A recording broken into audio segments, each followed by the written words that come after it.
Estamos volviendo a transmitir. Hola, ¿qué tal? Muy bien, estamos volviendo a transmitir. Tuvimos ahí algunos problemitas técnicos propios de que es la primera vez que estamos haciendo esto y bueno, estamos ahí con Enrique Pisani intentando poder transmitir en vivo.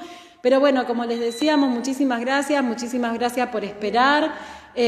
Nosotras mi nombre es Anaí y Guadalupe. Somos la creadora de Puente Circular, que es este programa municipal perteneciente al área de cultura, que desde el 2018 estamos propiciando y llevando adelante diferentes experiencias vivenciales para poder pensar, para poder seguir pensando la educación y los aprendizajes desde los diferentes lenguajes corporales, lenguajes artísticos, para todas aquellas personas que trabajan o que se vinculan con niños y con niñas, con la infancia, con la niñez. Es por eso que en esta oportunidad tenemos el placer de estar al contacto con Enrique Pisani. Sí, estamos esperando que se sume. Enrique Pisani estamos esperando que se sume. Seguramente va a poder ser.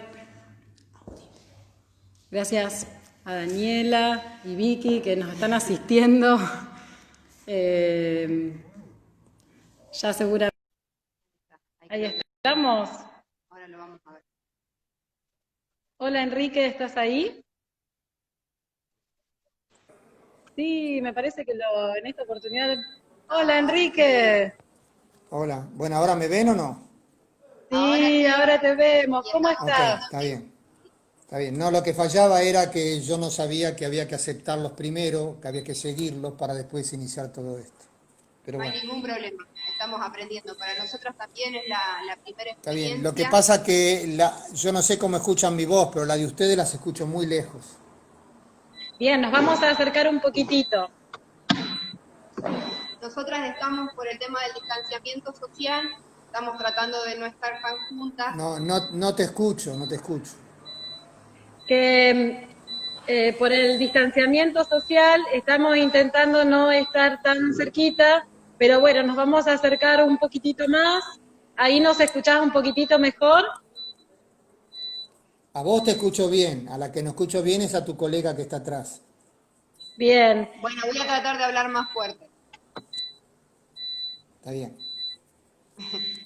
bien. Enrique, contábamos recién un poco desde donde nosotras te convocamos, que es del Puente Circular. Y bueno, vamos a hacer una pequeña presentación para que vos después te puedas seguir presentando. Entonces, bueno, muchas gracias por estar hoy acá con nosotras. Enrique Pisani. ¿Qué podemos decir de vos, Enrique? Profesor de educación física, Mejor que no digan nada y empezamos. ¿te parece? Sí, Bueno, sí. una pequeña introducción para quienes a lo mejor te conocen por primera vez o se suman por primera vez, decir que sos el creador de la Escuela del Movimiento, que a grandes rasgos lo que propone es facilitar los procesos de aprendizaje a través del movimiento. ¿Es así? No, pero no importa, yo lo aclaro. Bueno, dale. Ok. Eh, yo soy analista del movimiento y llamémosle la versión o la cultura tradicional, se entiende movimiento el hecho de mover las partes del cuerpo, cosa que es cierto. Eh, pero si uno se va un poco hacia atrás y comienza por el embrión, por ejemplo, llega un momento que el embrión se desplaza y se coloca o se pega a una de las paredes del útero. Eso es una acción de supervivencia. O sea, crea el primer patrón en cuanto a la vida misma, que es el buscar sostén. O sea, como dijo no sé quién, deme un punto de apoyo y moveré el mundo, ¿no? Quiere decir que el movimiento existe desde la primera célula. O sea, que el ser vivo, sí, el ser vivo no comienza cuando viene al mundo externo, tampoco comienza cuando se ha formado, se empieza a formar en el vientre de la madre, empieza mucho antes. Y todo lo que hace, que es la llamada teoría celular, es de una célula se divide en dos, después en cuatro y así exponencialmente, hasta que a través del movimiento, porque al reproducirse eso es movimiento, aparecen los sistemas. O sea que las células se juntan o se reúnen para tener una función común para ser más eficiente en una tarea. Ahora, siguen los procesos de diferenciación y cada uno de estos sistemas conforma un gran sistema, que es el ser humano. Entonces tenemos el sistema circulatorio, el sistema respiratorio, el sistema óseo y todos los sistemas que se le ocurren, que en cualquier libro de anatomía lo van a conocer. Pero el camino para llegar a eso es el movimiento. Y acá hay un par de cosas que son interesantes. La primera es que el animal refleja en su entorno el mismo camino que recorrió él para llegar a ser animal. Entonces viene la familia o el grupo cercano, la tribu, y ahí también hay roles. Y sigue el proceso de diferenciación. Y aquí hay que hacer una pausa. Diferenciar no es separar. Y diferenciar no tiene nada que ver con independizarse. Diferenciar es cuanto, para mí, mi figura es una pieza con una sola puerta y una sola ventana, y la misma pieza con 10 puertas y 10 ventanas. Quiere decir que la pieza sigue siendo la misma, el contenido sigue siendo lo mismo, pero los lugares de entrada varían. Por lo tanto, la riqueza de la pieza aumenta en cuanto a las diferentes posibilidades de percepción que yo tengo de ese entorno. Hay un libro, un hermoso libro que me lo regaló un amigo mío hace muchos años, se llama La estrategia del delfín, en el cual el autor, que no me acuerdo quién es, el autor pone como situación una piscina, una pileta. Y en la pileta está el tiburón, el delfín y la mojarrita. Entonces, la mojarrita es tan chiquita que se pone en un lugar, no es una presa para el tiburón porque es demasiado chiquita para alimentarlo, y sobrevive en ese pequeño mundo en el cual se reproduce, etcétera, etcétera. El tiburón es el que tiene miedo. O sea, ¿miedo de qué? Miedo de perder el poder. Y ahí se cae en otro tema que también viene a la teoría celular, que la gente que necesita poder necesita súbditos. Y desde el punto de vista, y ahora me estoy metiendo en el aprendizaje, de los 3 niveles que hay en el cerebro, pasa a ser el reptiliano, que es donde están alojados todos nuestros mecanismos de defensa que vienen o genéticamente o adquiridos durante nuestra vida. Y el delfín tiene miedo, el tiburón tiene miedo, entonces necesita a alguien a quien comer. por lo tanto se vuelve agresivo, pero se vuelve respetado. Pero necesita quien lo respete. O sea, el tiburón no es tiburón si no hay otros que lo consideran tiburón. El maestro no es maestro si los alumnos no lo convierten en maestro. Y después está el delfín, después retomo lo del maestro, después está el delfín, que es el que puede, sin modificar los límites de la piscina, encontrar más variantes en la misma. Por lo tanto, es lo mismo y es diferente. Y esos son la gente que hace cambios positivos en el mundo. Y hoy casualmente estaba escuchando un programa sobre, no me acuerdo el nombre, es una mujer americana, estoy hablando de principios del siglo pasado, creo, que por distintos accidentes de la vida cuando era niña, se cae, se vuelve sorda, ciega y por lo tanto pierde el habla. Entonces se convierte en una niña muy agresiva, hasta que encuentra una maestra que después la acompañó por vida, a la cual ella le pegaba, y la maestra no renunció. Entonces le enseñó a través del tacto, que es nuestro primer sentido, a través del tacto le enseñó a leer los labios. Consecuentemente, concretamente esta mujer terminó escribiendo libros. Y en las conferencias que daba, decía, yo sé que no puedo cambiar el mundo, pero yo sé que podría ofrecer pequeños cambios. Esos cambios los tengo que hacer. Y esto viene al hecho del delfín, que los grandes cambios no se producen con las revoluciones. Los grandes cambios se producen con la evolución. Hay un hermoso poema de José Larralde que dice: lento el tiempo, gran señor, y grande el tendal que deja.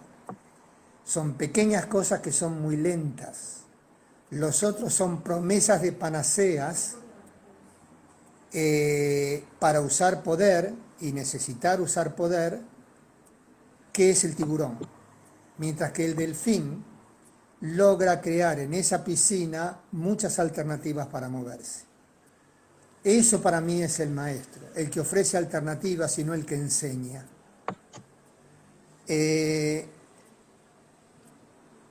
Entonces no es que aprender a través del movimiento o el movimiento en el aprendizaje cognitivo. No hay otra manera que aprender que moviéndose. Eso lo muestran nuestra evolución en el mundo animal. Desde que somos la primera célula hasta que nos convertimos en un sistema con muchos sistemas adentro. Y estoy hablando del ser humano como animal, como del otro mundo animal que no comprende al ser humano, reptiles, aves, mamíferos, etcétera, etcétera. Pero el único que verticalizó en el mundo animal es el hombre. Al verticalizar el hombre obtiene una cosa que puede usar, riquísima en el uso, pero también es riquísima para hacer bien como para hacer mal, que es el uso de las manos. Entonces las manos ya no son, excepto en el bebé, elementos de traslación, son elementos de creación. El hombre crea la herramienta, el hombre crea la industria, el mundo industrial, y crea el mundo ecológico.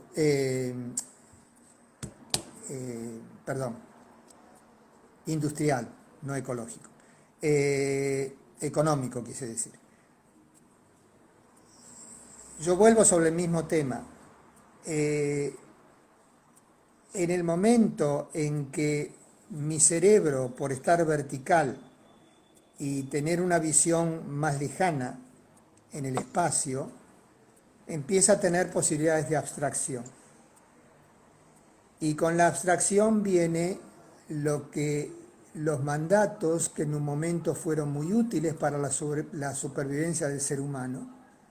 Y yo repito constantemente la palabra supervivencia, porque lo que está pasando actualmente en el mundo, con las diferencias y las connotaciones en distintos lados, se está en supervivencia.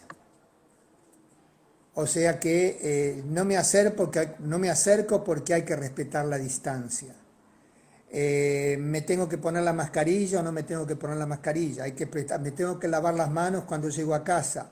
Tengo que dejar mi calzado afuera y usar un calzado para dentro de casa. Son todas esas cosas que forman parte de cuidarse y que en este momento, como uno está en supervivencia, las recuerda, o sea, se vuelve a la selva. Pero esto, será que yo veo siempre el medio vaso lleno, esto crea una serie de posibilidades que son muy interesantes, que las explicaré más adelante. Estaba en el tema de que no se aprende a través del movimiento. El movimiento es el único arma para aprender. Entonces me cuesta mucho entender cómo ponen a los niños en un aula sentados sin moverse durante 40 minutos, donde los juzgan porque si aprobó o no aprobó, si tuvo el buen resultado o no tuvo el buen resultado, donde el padre puede estar de acuerdo o no, etcétera, etcétera. Bueno, cada uno hace de su traste un pito, pero no se mueven. Y cuando no se mueven, pero el mandato es prestar atención, se empieza a hablar de los dos tipos de atenciones. La atención volitivo-voluntaria, que es la de la escuela, es la de la religión, es muchas veces la de la familia, es la del deporte, tal cual como se lo enseña ahora, y eso cuesta mucho y deja muy poco.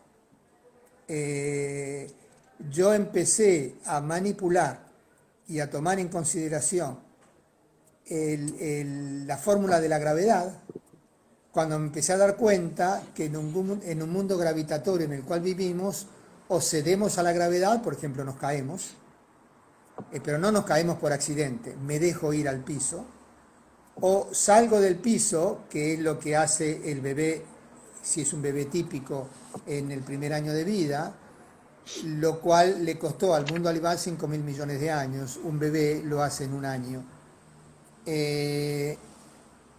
Enrique, un segundo, antes de que sigas, sí.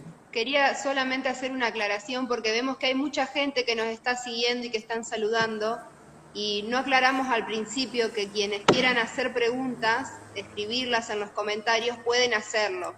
Quería hacer esa salvedad por si alguien tiene algunas consultas.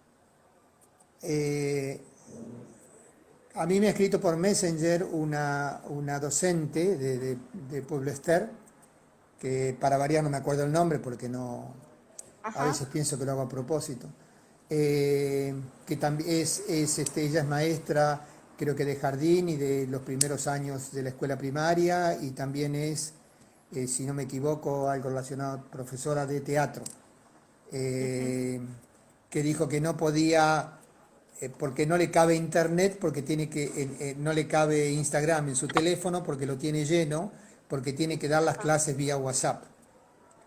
Y ella me dejó su pregunta, el cuerpo del niño en la pandemia. Evidentemente usa el lenguaje que utilizamos todos. Nosotros no tenemos un cuerpo, el niño no tiene un cuerpo, el niño es un cuerpo. Entonces el niño en la pandemia o el cuerpo en la pandemia, que son cosas similares. Pero en cuanto a los mandatos que hablaba antes, los familiares, los mandatos sociales, los religiosos, los culturales, etcétera, etcétera, se llegó, sobre todo por el tema de la religión, que en su momento fue necesario, a dividir el cuerpo en alma y cuerpo, y que había que purificar el alma a través de sufrir por el cuerpo, lo cual es una burrada enorme, porque el dolor forma parte de nuestro sistema de supervivencia.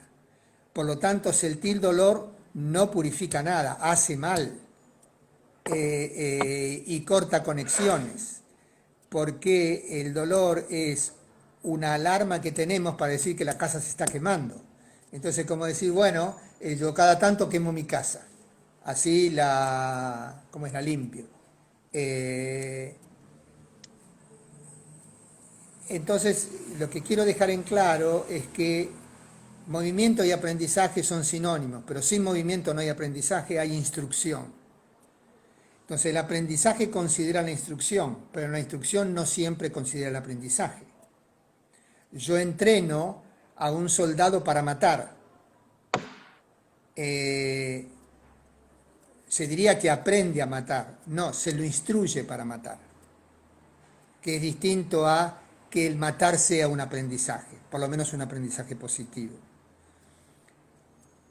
Entonces, llegado al tema del aprendizaje o del movimiento, que para mí es lo mismo, el primer cerebro se encuentra en el estómago.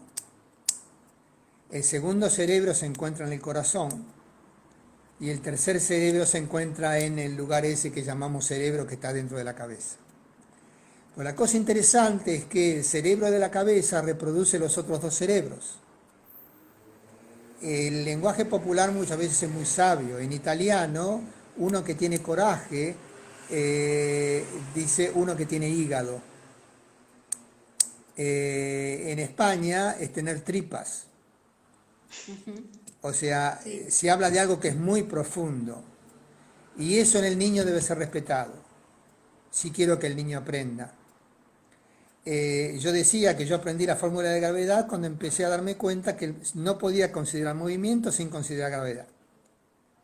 Y ahí aprendí la fórmula, porque tenía sentido. Ahora, si me preguntan para qué me sirve la raíz cuadrada, probablemente yo responda con una grosería, que no quiero decirla. Pero sin embargo, si no pasa la prueba de la raíz cuadrada, no pasa de grado. Entonces resulta que se han dividido por grados, que en general, y hablo así en términos muy generales, son clases que pueden oscilar entre los 20 y 30 chicos, donde supongo, porque tengo un programa para los 30 que es el mismo, que son 30 clones. Entonces no me dirijo al estómago de cada uno. Y a este punto quisiera hacer una pausa, porque hay un proyecto en Argentina, lo pueden encontrar en internet, se llama Asociación Educar, que ha sido creado por un ex oncólogo argentino, aunque su apellido es inglés, es Grabner Logat, que él le puso neuropsicoeducación. Con todo respeto, no estoy de acuerdo, porque no hay neuro sin psico y no hay educación sin psico y sin neuro. Entonces, como decir la pelota redonda de fútbol, o la pelota ovalada de rugby, ¿no? O la pelota pequeña de ping-pong. Es decir, pelota de ping-pong, todo lo demás está incluido. Pero bueno, de todas maneras, ellos están llevando las neurociencias al tema de aprendizaje, y uno de los temas bastante trillados en este momento es el aprendizaje emocional. El aprendizaje emocional se encuentra en los órganos. Por eso hay gente que cuando en un examen, o cerca de un examen, o sea que está en modo de supervivencia, tiene diarrea. Hay otra que se constipa, que no va al baño. Hay otra que orina mucho. Hay otra que tiene dolor de cabeza. Todo pasa por los órganos. O sea, el cuerpo tangible expresa lo que el cuerpo intangible hace rato que se lo está diciendo. Entonces es la posibilidad de escucharse. Entonces, si yo tuviera que dar una opinión, bueno, esto está muy lindo, pero ¿qué hago con todo esto? Bueno, enseñan a los chicos a tocarse la panza. Ya sea el papá o la mamá que lo sostiene o lo acompaña en su tarea en el hogar, ya sea la maestra que lo pasa por WhatsApp o lo pasa por una hoja, o el padre que viene a buscarla, o el otro que tiene las posibilidades y tiene internet, que se toquen la panza y que describan qué tienen en la panza. Porque tienen en la panza, estoy hablando de textura. Está dura, está blanda, la podés levantar, la podés tirar para un lado, la podés tirar para otro. Cuando el chico termina de hacer eso durante un minuto, lo hacen escribir y el niño escribe mejor. Entonces van a decir, bueno, usted está diciendo que escriben con las tripas. Exactamente. El segundo cerebro está en la base torácica, que es el corazón. Que si el de la tripa estaba en el reptiliano, que está en la base de nuestro cerebro, este es el límbico, que está un poquito más arriba. que en el cerebro tiene una especie de filtro o semáforo, le llamo yo, que se llama la amígdala. Todo esto, si ustedes van a la asociación Educar, lo van a encontrar, pero con una gran cantidad de detalles. Que es la que me gusta, no me gusta. Yo estaba escuchando en Bélgica, donde, por lo menos por el momento, este tema entró en una fase descendente y se empiezan a abrir las escuelas, entonces hay distintas propuestas, que van un día sí, un día no, que van 4 días y un día asentarían en el hogar, etcétera, etcétera. Hay otros que piden que la escuela tenga un espacio que sería tipo guardería, hasta que el papá o la mamá que trabaja lo pueda venir a buscar. Bueno, hay una serie de discusiones, pero a mí hay un programa muy lindo donde el periodista, de acuerdo a la realidad, da 3 temas. Uno, por supuesto, y muy seguido, es el tema de la salud, y el otro es el tema de la escolaridad. Pero van a entrevistar a los chicos, a los que no pueden ir a la escuela. Y no hubo una sola respuesta de la que yo escuché que hablara de los contenidos de la escuela. Ellos hablaban de los compañeros, de los amigos, de las maestras. Personas. Para ellos, la escuela, desde el punto de vista que está construida en la mente del adulto, no existe. Estamos vendiendo cosas a alguien, le estoy hablando japonés a un africano, con mucho respeto por los japoneses y los africanos. Y esta es una gran oportunidad, porque el chico no puede ir a la escuela, pero todo lo que estoy diciendo se puede hacer en cualquier lado. El masajearse el corazón. Hay una colega mía de Body Mind Centering, que ella es francesa, vive en París, y la hermana es la directora de una escuela. Y bueno, la sobornó a la hermana para que la dejara entrar a dar 10 minutos de movimiento en una clase de 6 años, para favorecer la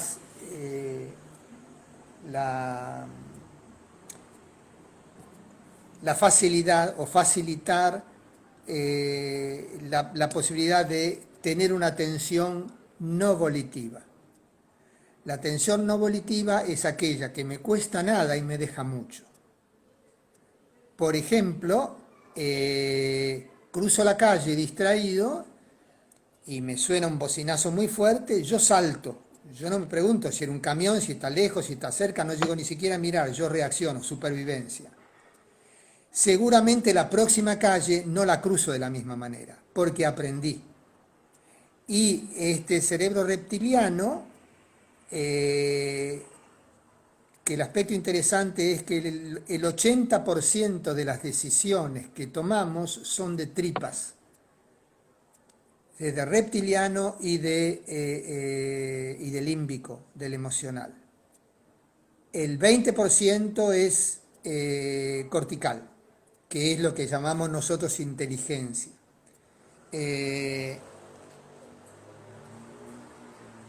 Yo, las personas más inteligentes, digamos, por alguna manera definirlos, el tipo de persona más inteligente que yo conocí, y que yo conozco, son los niños con parálisis cerebral. Primero, porque no mienten. Segundo, porque cuando los toco donde no tengo que tocarlos, de la manera que tengo que tocarlos, entran en rigidez, o se quejan, o entran en espasticidad. Pero cuando yo encuentro la manera de conectar con él, y ahí las madres me ayudan mucho, responde. Entonces, es lo que erróneamente le llaman un minusválido, ¿no? Yo no entiendo cómo la medicina habla de validez en las personas. Minusválido quiere decir que es menos válido. ¿Menos válido que en quién? Yo los tarados más grandes que encontré son jugadores profesionales y muchos de ellos universitarios, porque tienen un modus vivendi que es difícil orientarlos al abrirse a una nueva experiencia. El minusválido lo hace. Yo di en Rosario una charla muy interesante. Son charlas que yo doy, y lo digo con todo respeto y también con toda la mala fe que tengo, para molestar a la gente. Porque yo sé que cuando molesto a alguien entra en supervivencia. Y cuando entra en supervivencia, la atención no volitiva está presente. Eso no quiere decir que al chico lo tengo que pellizcar para que reaccione. Eso quiere decir, y vuelvo al tema de mi colega, que ella fue y les enseñaba anatomía a los niños de 6 años, el sistema esquelético, a partir de una danza y a partir de tocarse los huesos. Entonces estaba la danza de los brazos, la danza de las manos, la danza de la cabeza, la danza del corazón, la danza de la costilla, la danza de la rodilla. Eran 10 minutos. Los chicos se la pasaban moviéndose porque se tenían que mover y tocarse mientras lo cantaban, y después se iba. Y la maestra decía, es increíble. Los niveles de atención que tengo durante 20, 25 minutos, no tengo que decir nunca, chicos, atención, por favor, o chicos, no hablen. ¿Por qué? Porque los corporizaba.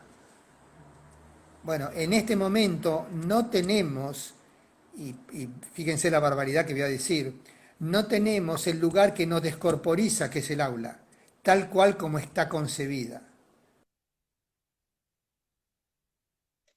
Enrique, y creo que puede ser que seguimos en línea, sí. Sí, sí, Enrique, se con corta esto y creo que de... después se... Sí, sí, se Sí, corta, pero parece ser que recomienza. bien. Sí, sí. Entonces, ¿de qué manera corporizo en el agua, en el aula, de qué manera corporizo en la clase? La Voy a primera es que aprovechar, ninguna Enrique, tarea que... ya que vas a introducir este tema, aprovecho para compartir una consulta de Sandra Rena. ¿Me escuchás? Sí, escucho.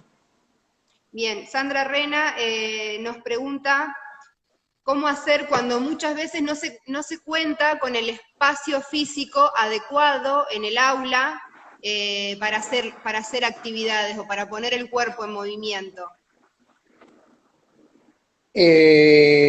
Con todo respeto, eso no es cierto. Hay dos cosas. La primera, ninguna tarea debe durar más de 10 minutos. A los 10 minutos digo, bueno, tomen su cuaderno y su lápiz y cámbiense de banco. Se están moviendo. 10 minutos se cambian de banco. O 10 minutos si, supongamos que los bancos los pupitres están en fila. Le dan una vuelta a la fila, pero caminando hacia atrás. Por lo tanto, van a caminar hacia atrás buscando que el que tienen delante no los pise, pero que ellos no pisen al de atrás. Y si se pisan, si tengan más cuidado, que se van a lastimar. Otra manera de hacerlo es, hay un tema que está relacionado con la visión. Para que el niño aprenda, tiene que tener visión funcional. ¿Cuál es la visión funcional? No es la de la agudeza visual. Tiene que ver con el ojo guía y tiene que ver con la visión binocular y la flotación del ojo. Me voy a referir a la última. La flotación del ojo, hay un juego, ¿cómo se llama? Hay un enfoque que es bastante americano, o sea, es 1, 2, 3, 4, pero tiene sustento, aunque ellos no lo explican, y hay algunas cosas que son interesantes, que se llama Brain Gym, o sea, gimnasia de la mente. Lo encuentran en internet. Hay una de las cosas que es interesante, que es que el elefante es, los chicos ponen los brazos al lado de la boca, así, los dos, para formar la trompa del elefante. Entonces tienen que hacer un número 8 acostado, o el signo del infinito acostado. Y lo tienen que seguir con los ojos. Y ahí uno se empieza a dar cuenta que los niños mueven la cadera. Ajá. Entonces, mientras hace el movimiento del 8, que el ojo empieza a flotar, Porque en el tema de los niños de hoy en día hay dos problemas. El primer problema es que el cuadrante superior de la visión no está entrenado por la vida de todos los días. Porque estoy mirando el teléfono, porque miro la computadora, porque miro la tablet o el videojuego, porque, bueno, voy mirando para arriba, no miro nunca. Salvo aquellos que tienen las oportunidades de vivir en lugares donde los terrenos son inclinados. Entonces, para caminar hacia arriba hay que mirar para arriba. Para treparse un árbol hay que mirar para arriba. Para subir la escalera hay que mirar para arriba. El que tiene buenas condiciones de vida, todo eso se acabó. Bueno, es un tema de la escuela esto, porque cuando el chico está sentado y mira el pizarrón, mira para adelante y para arriba, y ahí uno se empieza a dar cuenta de que en general van a colapsar la espalda, hacer esto, y hacen esto, o sea, el mentón va hacia adelante y cierran la nuca. Al cerrar la nuca, los músculos oculares que están insertos ahí atrás empiezan a bloquearse, por lo tanto la flotación del ojo desaparece, por lo tanto hay problemas para la atención y hay problemas para la lectura, porque el ojo no flota en costado a costado y por supuesto hay problemas para la escritura. Entonces, hacer el elefante es uno de los elementos de movimiento. El otro elemento del movimiento, hay no sé cuántas serán ahora, yo en su momento conocí una, y yo sé que ya ahora estoy hablando de niveles, digamos, o de posibilidades superiores, que el chico no tiene que estar sentado en un banco. En esta escuela utilizan las esferas, esas de esferodinamia, las grandes, y los chicos se la pasan todo el día haciendo pequeños rebotes y girando la cola encima de es movimiento. O sea, yo puedo mover y no necesito espacio para mover. Evidentemente hacen falta ideas o hacen falta puntos de referencia. Yo creo que este Brain Gym, sí. No, te quería decir justamente con esto que vos estabas diciendo, que muchas veces cuando empiezan a aparecer todas estas cosas que están ligados a generar nuevas instancias creativas y demás, aparece la cuestión o del tiempo o del presupuesto. Digamos, ¿qué nos invitarías vos a pensar que tenga que ver con elementos de lo cotidiano, donde uno pueda poner en juego para que todas estas cosas aparezcan y no esté mediado por el tener que comprar, que muchas veces no tenemos esa posibilidad? Está bien, si hablamos de la última, sí, pero lo que digo, dar una vuelta al banco, cambiar de silla, ir al otro costado. Por ejemplo, yo tengo a mi hijo con una tarea con 3 diferentes aspectos, por ejemplo, matemáticas, geografía y, bueno, y literatura. ¿Okay? Sí. Entonces, en la mesa yo le pongo la tarea que tiene en 3 lugares diferentes. Una donde está sentado, la otra tarea está enfrente de él, la otra tarea está a la derecha. Son 10 minutos. En 10 minutos, cuando hace una tarea, con supervisión o sin supervisión, el chico tiene que hacer algo físico, que puede ser ir a la otra tarea pasando por abajo de la mesa, o ir a la otra tarea rodeando la mesa, o ir a la otra tarea tocándose, se llama el tapping, no es el tapping que se hace a nivel médico, que es lo que hacía esta colega mía francesa, que es, por ejemplo, hacerse como un tambor en la cabeza y en los ojos, con los ojos cerrados, y cambia de lugar.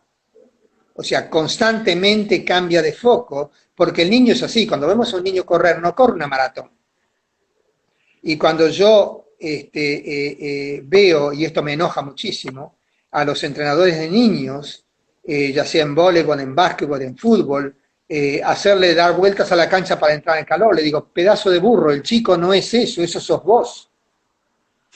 Eso no es ni el básquetbol ni el niño. Es algo que inventaste vos con tu cortical y estás matando el corazón, el estómago, el límbico y el reptiliano. Son esfuerzos cortos porque la atención que cuesta poco y deja mucho es corta. Son flashes. Bueno, eso yo lo transfiero a la vida de todos los días. Claro. Entonces, yo cuando doy una clase de voleibol, por ejemplo, porque superviso clubes, una profesora, o una entrenadora me dice, ¿por qué cuando venís vos los chicos están inquietos? ¿Qué quiere decir con inquietos? Y que le veo los ojos, que miran para todos los lados, porque no saben con qué voy a salir. Fíjate que ninguno se ha puesto ni los calcetines ni las zapatillas. Y dice, ¿por qué? Porque no saben si le voy a pedir hacer la primera parte en pata, ponerse una zapatilla sí, otra no, anudarse las dos zapatillas.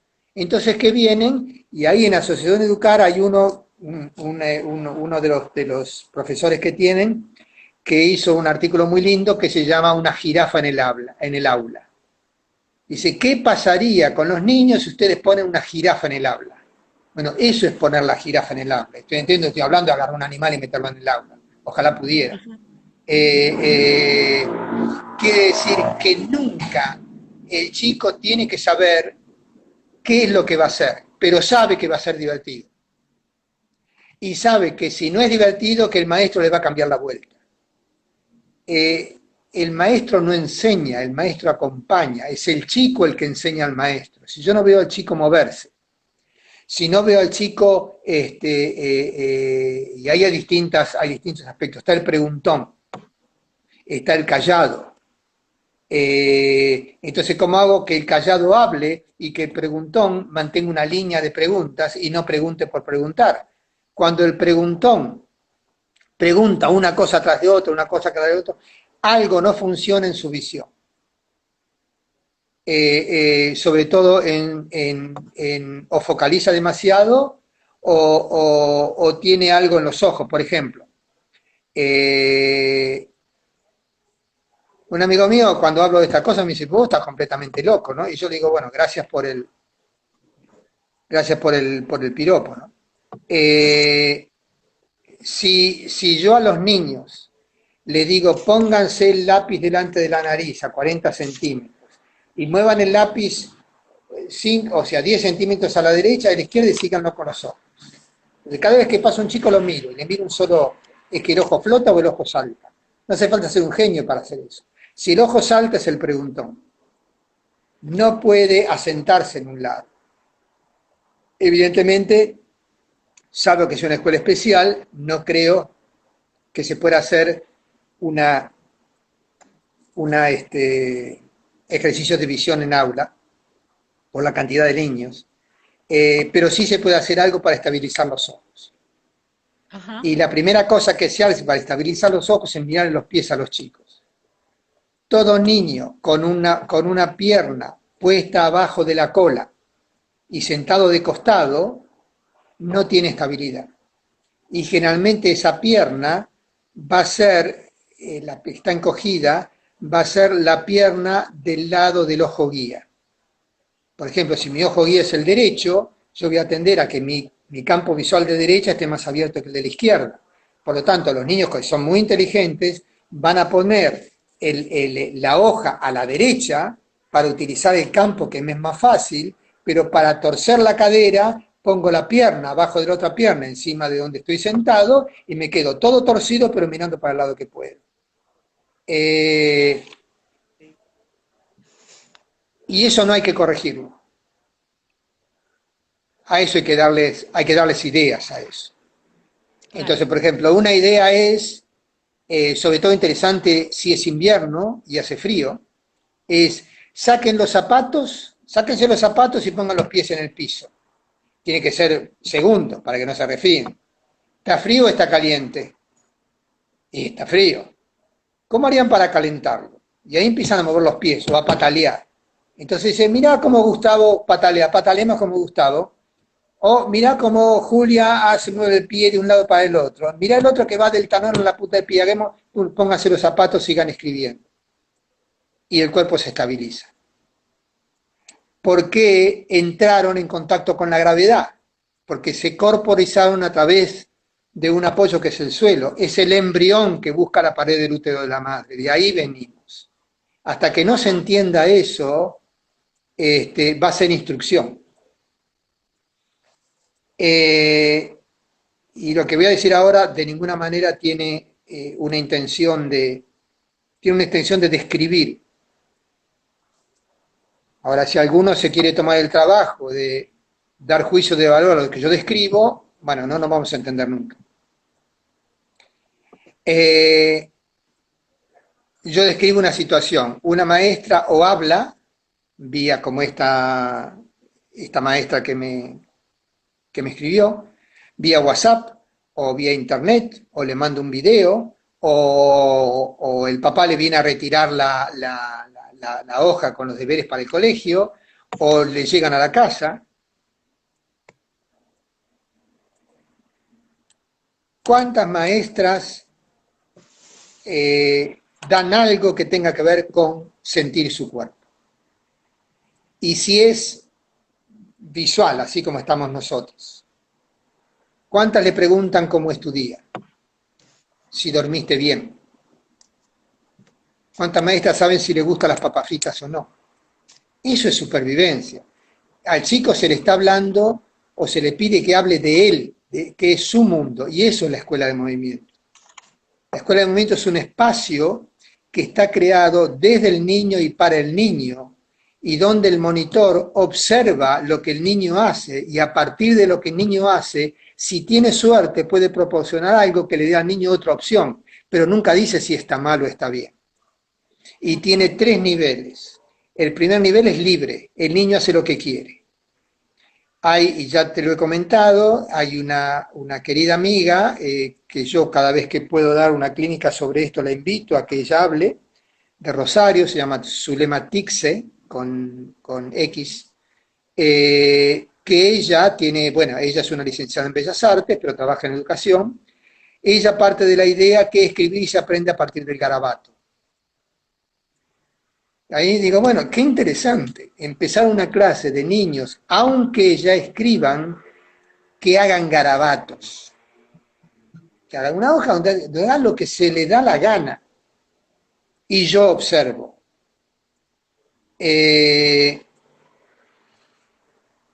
Ella lo va después modulando. El segundo tema es, yo propongo, pero no digo el cómo. Vamos al garabato, hace un garabato pequeño y un garabato grande. Hace un garabato que vaya para los costados, pero que también vaya para arriba, pero no digo cómo. Y el tercero es, digo el qué y digo el cómo. Esa es de la manera que lamentablemente aprenden a escribir. Esa es la técnica en deportes.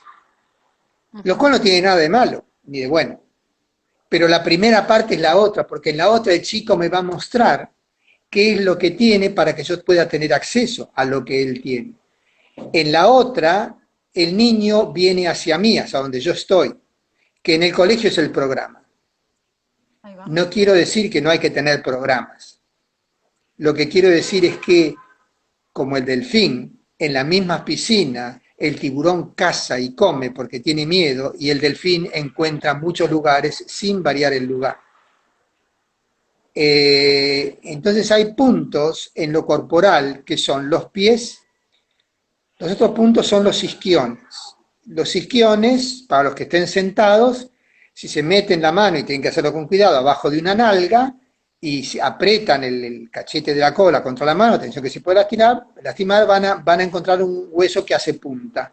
Y tenemos uno de cada lado. Eso desde el punto de vista del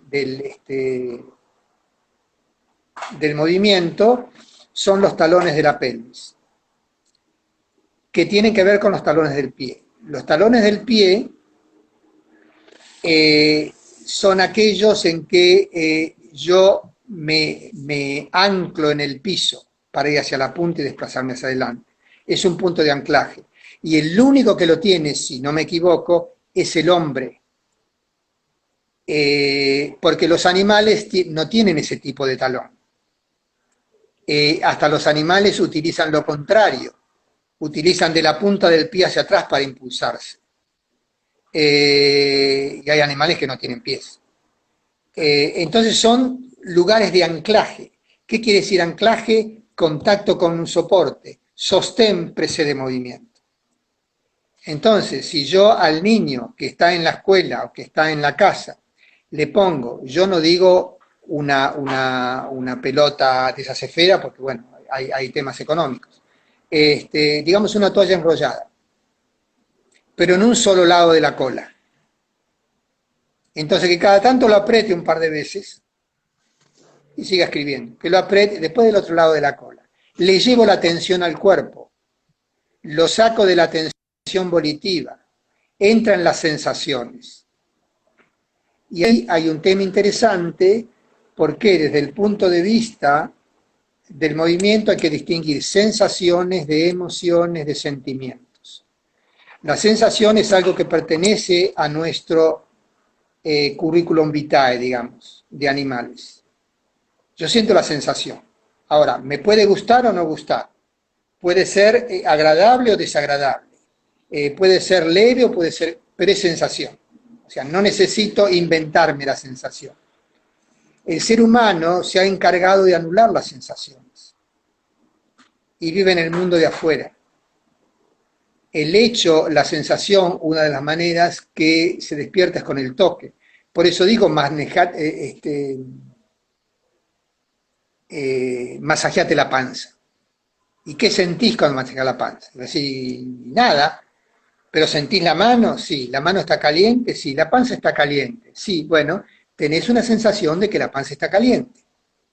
La emoción es cuando yo la adjetivo o la juzgo. Por ejemplo, es amor, es odio. Esas son emociones. Las emociones tienen picos altos y duración corta. Por eso, los llamados buenos oradores son aquellos que trabajan sobre las emociones de la gente y buscan picos altos. Y para que el pico suba, ponen sonido. Por ejemplo, es lo que hacían los escoceses en la guerra con las gaitas.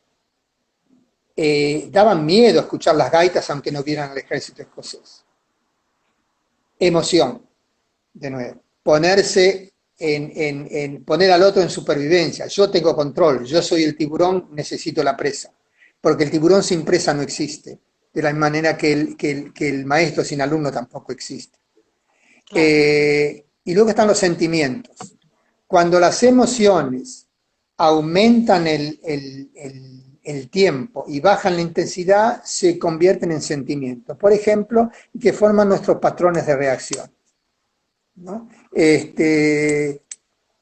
Yo tengo un sentimiento, y estoy hablando en lo personal, que no puedo dejar nada sin terminar,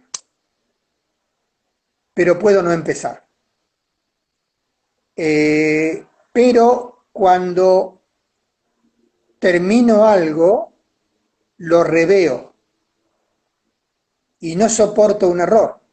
Por no soportar quiero decir tengo que intervenir. O de esta manera no lo van a entender. Y es una cosa que yo odio. Emoción. Porque a mí no me gusta hacer. Entonces tenemos, y eso es interesante con los niños, tenemos en el espacio, bueno, tenemos muchos planos en el espacio, pero hay 3 que son los grandes, ¿no? Esto es a nivel didáctico, no porque sea una realidad en sí mismo. Está el plano horizontal, que es todo lo que está alrededor mío. Es como si yo tuviera una mesa con un agujero en el medio, yo estoy adentro del agujero y la mesa está alrededor mío. Ese es mi plano preferido. Es el plano de la exploración, que puede ser específico o general. Es el plano de las relaciones. Exagerado es el plano donde yo soy muy difuso y me pierdo. En lo personal a mí me encanta perderme, en tanto y en cuanto no me ponga muy en peligro. Pero pierdo el hilo conductor, lo cual resultó ser un elemento didáctico interesante porque doy una clase y en un determinado momento me encuentro hablando de algo que no tenía nada que ver con lo que estaba hablando, me doy cuenta que ya estoy delirando y digo, ¿de dónde llegué acá? Y está, casi siempre es una mujer, que abre su cuaderno, empezaste desde tal lado. Ahí retomo. esa capacidad de volver al origen y volver a salir, volver al origen. Son niños muy interesantes los que hacen eso. Sí los llevo a la exploración. Después está el plano vertical, que es estando de pie, es el que me rodea. Se llama el plano de la puerta. Era como si yo atravesara una puerta con dibujos animados y queda mi figura dibujada ahí. Es un plano que tiene mucho arriba y abajo, y poco costado a costado, y no tiene adelante y atrás. Es el plano de la organización. ¿Qué es lo que va primero? ¿Qué es lo que es la base? ¿Qué es lo que es el tope? ¿Cómo conecto el tope con la base y la base con el tope? O sea, el plano vertical tiene algo de horizontal. Interesante en un niño cuando él coloca sus útiles encima de la mesa.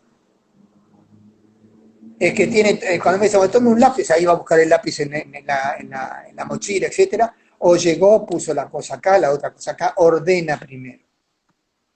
Después está el sagital, que es el que me corta el 2, el plano de las ruedas, que es el que tiene mucho adelante y atrás, y un poco menos de arriba y abajo, y no tiene nada a los costados, que es el hacedor, ¿no? Es el que, ¿cuándo comenzamos? ¿Cómo se hace?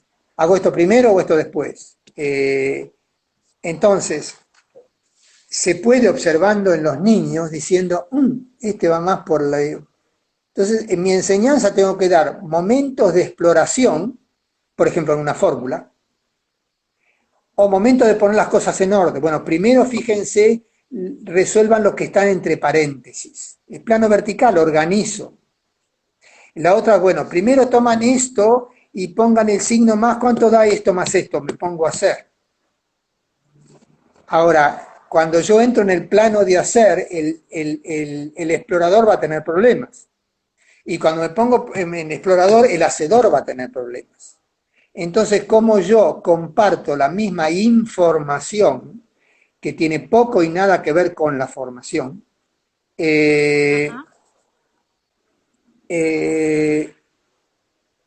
dando 3 opciones. Entonces, si hay, la maestra me da una tarea sobre algo, o sea, si esté presente la maestra o no está presente la maestra. Y yo le pregunto, ¿qué ves? Y me digo haciendo la tarea. ¿Y qué te da eso? ¿Por dónde empezás? ¿O qué te parece? ¿Y qué sé yo? Yo voy a empezar por acá arriba. Bueno, empezá. Eso, donde yo espero respuestas, pero va a estar el otro que va a ver cosas que uno dice, ¿cómo ve eso? Que tienen poco y nada que ver con la tarea en sí, pero tiene mucho que ver con el niño. Y hay que abrirle ese espacio.